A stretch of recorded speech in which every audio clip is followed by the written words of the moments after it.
Never-ending source of energy. It is hard very strange, but on today's date, it is possible. In modern physics, one of the most widespread researches is fusion reactor or nuclear fusion reactor. If it is possible to create energy from nuclear fusion, the advancement level of humanity will increase 2x faster. The main fuel of fusion reactor is deuterium, which we can get from seawater. As the collection of seawater is endless, we can say that deuterium is also endless. Now, if we compare between the energy production of deuterium and coal, it is proved that the energy from the deuterium of a middle-sized bucket of water is equivalent to 2 tons of coal. The fossil fuels like coal, petroleum in Earth's crust, and the main fuel of nuclear division, uranium, will come to an end within a few decades. But there is no possibility of the end of the fuel for nuclear fusion within 1 billion years. That's why nuclear fusion reactor is called the source of a never-ending energy.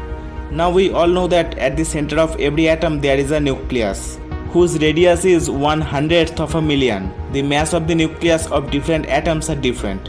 When two different nucleuses bind with each other and create a new nucleus, this process is called nuclear fusion. In this process, the mass of the newly created nucleus is less than the sum of the former two nucleuses. This lost weight transforms into high energy.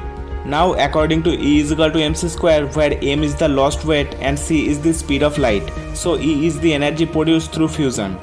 Value of c is 300,000 km per second, which is very high, so usually c square is way more higher. That's why if mass is very less, then also the energy produced E is massive. As example, the energy produced from 1 gram mass is able to enlight 1100 watt power bulb for 30 years. Now in nature, nuclear fusion is occurring all the time. Our sun and every stars are the biggest examples of this. In stars, hydrogen is the source of fusion reaction. When 4 hydrogen atoms combine with each other, they form the helium nucleus. Nuclear fusion are of two types. One is proton-proton chain and the other is carbon cycle.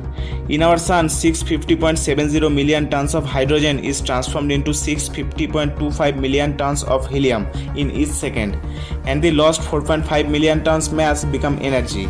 You can guess about the energy produced from sun.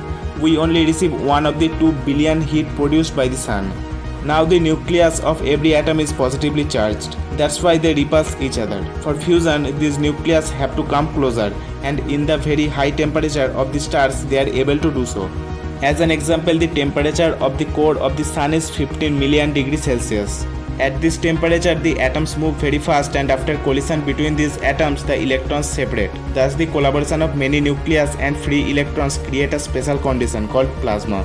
In the plasma, free nucleuses are highly movable, so because of the very high speed, nucleuses are able to break the repulsive force between them and nuclear fusion occurs.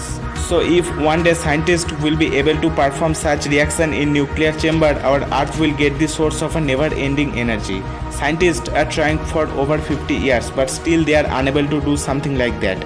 But don't lose hope. So finally, please like and to subscribe my channel, and as always, thanks for watching.